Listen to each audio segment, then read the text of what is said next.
Bonjour, merci à tous. Je vais vous présenter une partie des résultats de mes travaux de recherche s'intitulant « Interaction cavalier-cheval, contribution des informations sensorielles et du niveau d'expertise » réalisé à l'UFR-STAPS d'Orsay. Donc, l'équitation est un modèle d'interaction complexe et original où la performance résulte de l'optimisation du couplage entre le cavalier et le cheval. Le rôle des informations sensorielles est fondamental dans le contrôle de la posture et permet de prendre diverses informations sur l'environnement extérieur. Les travaux sur l'expertise en sport montrent que la contribution des informations sensorielles, proprioceptives et auditives est prépondérante dans l'optimisation du couplage, enfin la coordination interpersonnelle. Peu d'auteurs se sont intéressés à étudier l'interaction cavalier-cheval selon le niveau d'expertise. Et surtout, ils n'associent pas le rôle des informations sensorielles.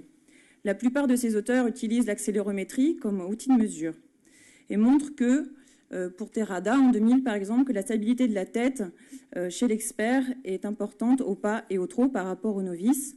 D'autres études montrent qu'il n'y a pas de différence de niveau d'expertise.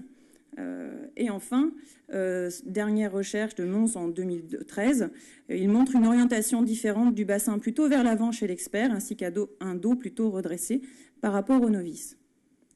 D'autres études ont utilisé des caméras 3D d'analyse du mouvement, qui sont plus complexes à utiliser, mais du coup plus précises pour travailler sur les coordinations posturales.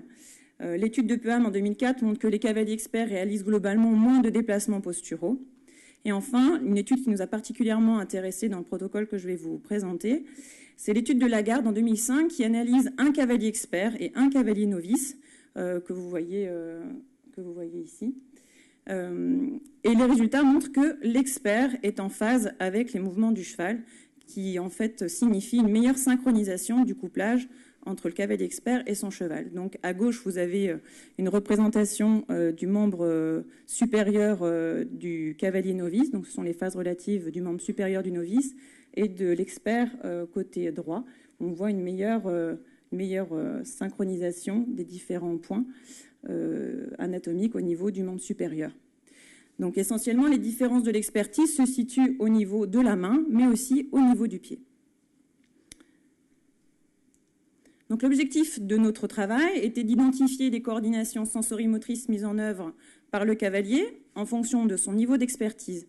Nos hypothèses sont que les cavaliers experts ont une meilleure coordination posturale avec les mouvements du cheval, mais aussi que ces cavaliers experts ont une plus grande habilité à exploiter donc, les informations proprioceptives et auditives.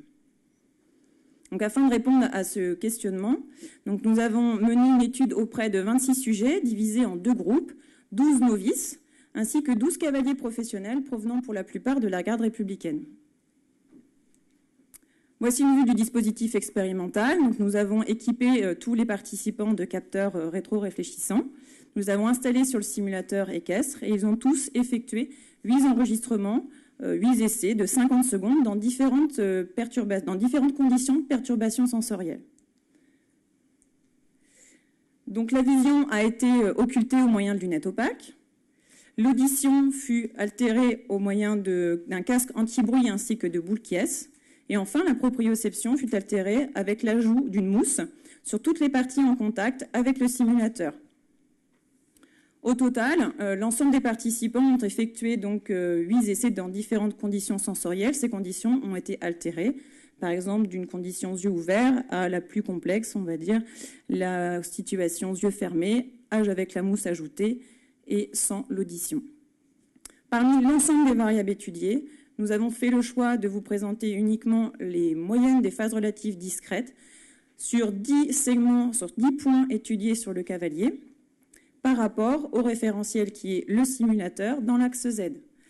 Donc, au niveau des résultats, nous pouvons interpréter donc si votre phase relative moyenne est égale à 0, ça veut dire que vos segments sont en phase avec le simulateur. S'il y a une phase relative négative, ça veut dire que vos segments sont plutôt en anticipation de phase par rapport à votre référent qui est le simulateur. Et enfin, si la phase relative d'un des capteurs est en positif, en étant supérieure à 0, ça veut dire que vous êtes en retard de phase par rapport au simulateur. Donc les résultats montrent un effet d'expertise C'est-à-dire que la phase relative moyenne des experts est inférieure à celle des novices, de manière générale. Et ça rejoint les travaux de Peham et de Lagarde en 2005. Les résultats donc, montrent aussi un effet que j'ai appelé segment. Donc, vous voyez sur la figure donc, les différents segments étudiés, donc de la tête jusqu'au talon, à peu près sur le même protocole que Lagarde. Nous avons juste rajouté 2 points au niveau du rachis qu'ils n'avaient pas mis. Et donc les résultats, alors vous voyez effectivement en noir les cavaliers professionnels et puis en blanc les novices. Les résultats montrent que sur le tronc, globalement, que ce soit novice ou expert, la phase relative est négative, ça veut dire que vous êtes en anticipation de phase au niveau du rachis. La tête, quant à elle, est positive, donc elle est légèrement en retard de phase par rapport au mouvement du simulateur. Ensuite, si on regroupe les points correspondant au membre supérieur, on se rend compte que la phase relative moyenne est supérieure, donc légèrement en retard par rapport au mouvement du simulateur. Et enfin, le membre inférieur est plus ou moins proche de 0. Ça veut dire qu'il est couplé, il est en phase quasiment avec les mouvements du simulateur. Nous obtenons aussi un effet d'interaction que j'ai anticipé avec le pointeur, un effet d'interaction segment-expertise essentiellement sur le poignet. Donc c'est sur ce point que se distinguent essentiellement les cavaliers experts des novices. En ce qui concerne les informations sensorielles, au niveau de la vision, nous n'avons pas d'effet principal donc, de la vision sur l'ensemble de cette variable. Donc, nous obtenons par contre un effet d'interaction vision-segment sur le poignet uniquement. Donc, il y a un effet de la vision qui impacte le mouvement du poignet sur le novice. C'est-à-dire que les yeux fermés vont permettre de diminuer la phase relative, donc d'améliorer votre couplage. Ensuite, au niveau des informations auditives, le fait d'avoir ajouté le casque et les boules caisses, nous avons obtenu donc un effet principal. Donc ça a touché aussi bien les experts et les novices dans toutes les conditions, avec une phase relative moyenne plus faible lorsque on a un retour auditif. Donc vous avez une augmentation, donc une perturbation du couplage lorsque l'on vous ôte l'audition.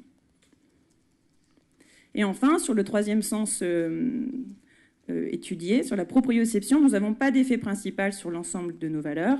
Cependant, nous obtenons un effet d'interaction, proprioception, donc expertise, où la phase relative moyenne des experts est inférieure à celle des novices, surtout en conditions de perturbation proprioceptive. Ensuite, vous avez un effet chez les novices, où lorsqu'on lui ajoute la mousse, ça augmente sa désynchronisation, ça augmente la phase relative, alors que chez l'expert, à l'inverse, l'ajout de mousse, la perturbation via la mousse, l'a aidé à se synchroniser, a plutôt diminué sa phase relative moyenne.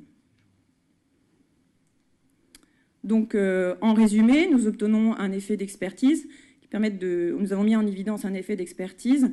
Donc, on pense qu'il y a un meilleur couplage. Donc, il y a un meilleur couplage cavalier-simulateur chez l'expert, qui est principalement vu au niveau du poignet.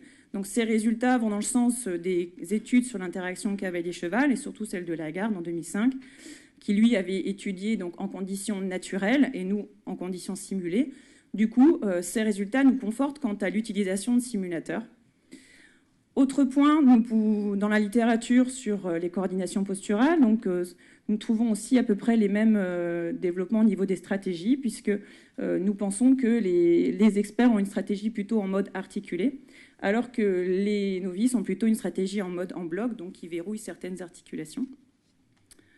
Nous pensons aussi que le poignet et la main seraient un référentiel d'orientation posturale stable, surtout pour les experts. Et enfin, pour ce qui est de l'expertise et de ses résultats, je pense qu'il est intéressant de relativiser ces résultats par rapport au dispositif expérimental étudié, donc qui est plutôt conditions simulées, donc c'est vrai qu'il faut le relativiser, mais aussi par rapport à d'autres variables que nous avons étudiées, donc ça permet aussi de relativiser nos résultats. Et enfin, les écarts types qui sont assez importants pourraient être liés à certaines différences interindividuelles donc, des cavaliers. Donc, c'est ce que nous sommes en train de continuer d'étudier. Et c'est vrai que ces différences sont vraiment importantes quant au choix des stratégies. En ce qui concerne les informations sensorielles, sur la vision, les résultats montrent que les informations visuelles environnementales n'interfèrent pas sur les stratégies d'interaction interpersonnelle, dans notre cas, ce qui permet de conforter aussi nos études antérieures, parce que j'avais fait un doctorat sur la contribution des informations visuelles.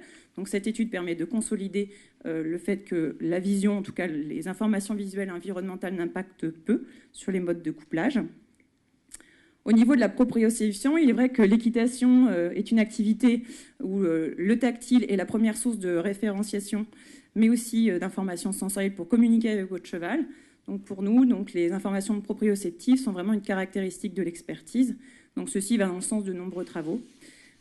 Et enfin, au niveau de l'audition, nous avons pu remarquer que la rythmicité du bruit du mouvement du simulateur augmente la synchronisation cavalier-cheval. Donc le feedback sonore aurait une amélioration sur la synchronisation interpersonnelle. Donc ceci va dans le sens de nos futurs travaux qui sont en cours sur le feedback auditif avec une société développant un produit sur le feedback auditif cavalier-cheval, la société Orscom. Et ces résultats vont aussi dans le sens de la pédagogie utilisée par Xavier Delalande, un ancien cavalier de saut d'obstacle, qui lui utilise le rythme pour améliorer la synchronisation entre cavalier et son cheval. Donc voilà, donc pour cette étude, ce qu'il faut retenir en conclusion, c'est qu'il y a un meilleur couplage cavalier-cheval chez les experts, que les cavaliers professionnels et les novices se distinguent principalement au niveau du poignet, que l'audition influence la coordination posturale des experts mais aussi des novices, et enfin la proprioception et l'information sensorielle discriminant les cavaliers professionnels des novices. Donc pour cette étude, je tiens à remercier l'Institut français du cheval et d'équitation pour le financement de cette étude, ainsi que l'UFR STAPS de Orsay à l'Université Paris-Sud, le soutien du pôle de compétitivité Hippolia, et enfin les Cavaliers de la Garde républicaine et la Maison familiale et rurale de Vimoutier pour le prêt du simulateur. Je vous remercie de votre attention.